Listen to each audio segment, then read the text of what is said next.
معزز دوستو، رمضان صرف روزوں کا مہینہ نہیں بلکہ قربانی، استقامت اور ایمان کی انتہا کا درس دینے والا مہینہ ہے۔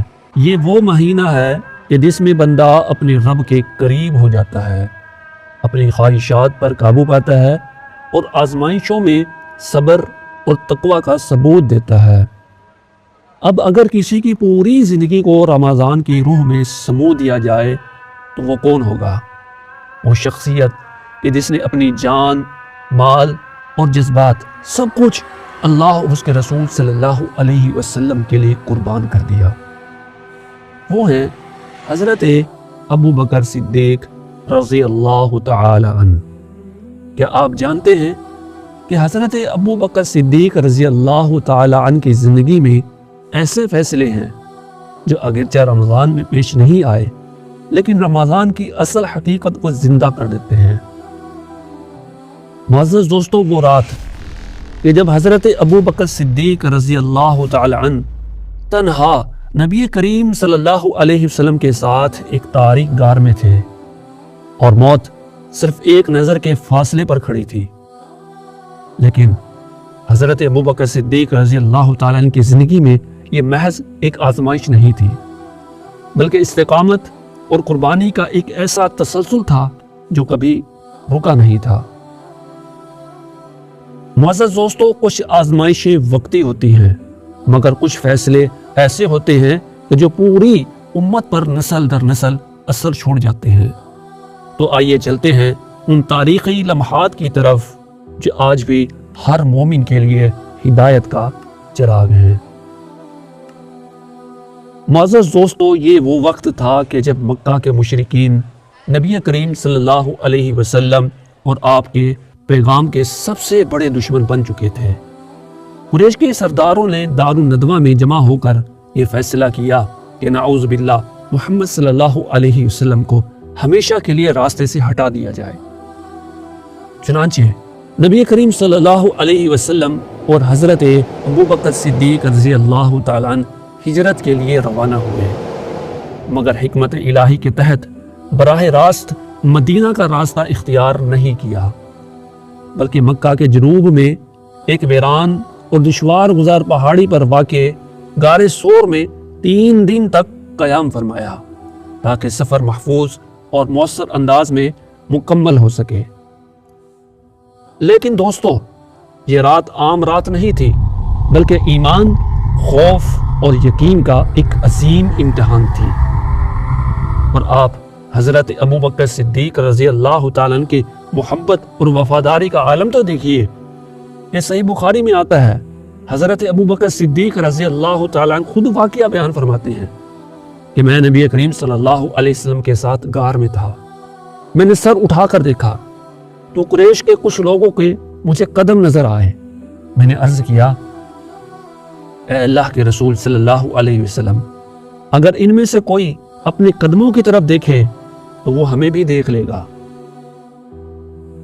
اب آپ ذرا تصور کریں کہ ایک چھوٹے سے غار میں محصور، جہاں باہر خون کے پیاس سے دشمنوں کے قدموں کی چاپ سنائی دے رہی ہے،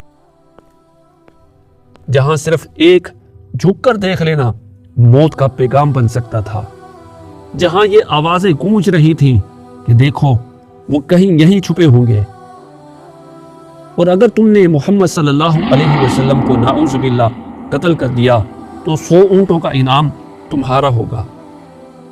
اس لمحے حضرت ابو بکر صدیق رضی اللہ تعالیٰ عنہ کے چہرے پر پریشانی تھی، مگر یہ پریشانی اپنی جان کی نہیں تھی۔ وہ اس لیے نہیں ڈر رہے تھے کہ انہیں موت آ سکتی ہے، بلکہ وہ اس لیے گھبرا رہے تھے کہ اگر دشمنوں نے نیچے جھانک لیا تو نبی کریم صلی اللہ علیہ وسلم کو نقصان پہنچ سکتا ہے۔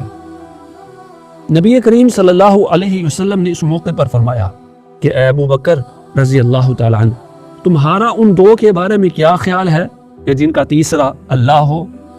یہ الفاظ صرف دل کو تسلی دینے کے لیے نہیں تھے بلکہ یہ ایمان کی معراج تھے۔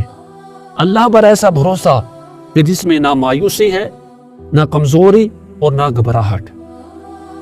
اور یہی وہ لمحہ تھا کہ جب نبی کریم صلی اللہ علیہ وسلم نے وہ الفاظ ادا فرمائے جو قیامت تک ہر مومن کے لیے ہمت اور بھروسے کا سب سے بڑا ذریعہ بن گئے۔ اور اللہ تعالیٰ نے سورہ توبہ کی آیت نمبر 40 میں انہیں قرآن بنا کر نازل فرما دیا، فرمایا لا تحزن ان اللہ معنا، غم نہ کرو، بے شک اللہ تمہارے ساتھ ہے۔ یہ الفاظ رمضان میں ہماری ہر آزمائش کے لیے ہیں۔ یہ جب روزے میں کمزوری لگے تو یاد رکھیں لا تحزن ان اللہ معنا، جب مشکلات گھیر لے تو سوچیں کہ اگر غار میں نجات ممکن تھی تو میری زندگی میں بھی راستے کھل سکتے ہیں۔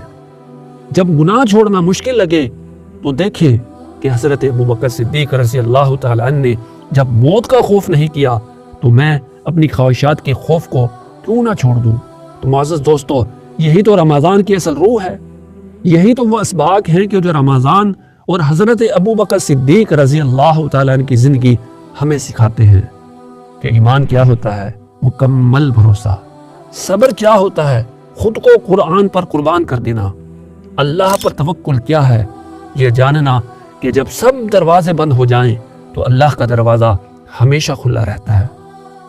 کہ آپ نے کبھی اپنی زندگی میں ایسا کوئی لمحہ محسوس کیا کہ جب آپ کو لگا کہ اللہ ہی میرا سب سے بڑا سہارا ہے؟ کمنٹ میں ہمیں ضرور بتائیں۔ معزز دوستو، غار سور کی وہ گھڑیاں، وہ لمحے جب صرف ایک نظر کا پڑ جانا زندگی اور موت کا فیصلہ کر سکتا تھا، وہ رات کہ جس میں خوف تھا، آزمائش تھی، لیکن پھر بھی ایمان کا چراغ روشن رہا۔ لیکن سوال یہ ہے، کیا آزمائشیں یہیں ختم ہو گئی؟ نہیں، یہ تو بس ایک آغاز تھا، کیونکہ ایک اور ایسا وقت آیا جب پوری امت ایک نئے بحران کے دہانے پر کھڑی تھی۔ ایک ایسا لمحہ کہ جب اگر ایک فیصلہ نہ کیا جاتا تو شاید آج حالات بالکل مختلف ہوتے۔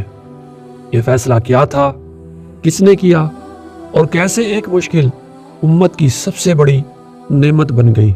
یہ جاننے کے لیے ہماری اگلی آنے والی ویڈیو کو ضرور دیکھیں، اور اگر آپ چاہتے ہیں کہ جیسے ہی وہ ویڈیو اپلوڈ ہو آپ کو فوراً خبر ہو جائے تو ابھی ہمارے چینل بامقصد کہانیاں کو سبسکرائب کریں اور بیل آئیکن دبائیں، کیونکہ جو کچھ آپ جاننے والے ہیں وہ شاید آپ نے پہلے کبھی نہ سنا ہو۔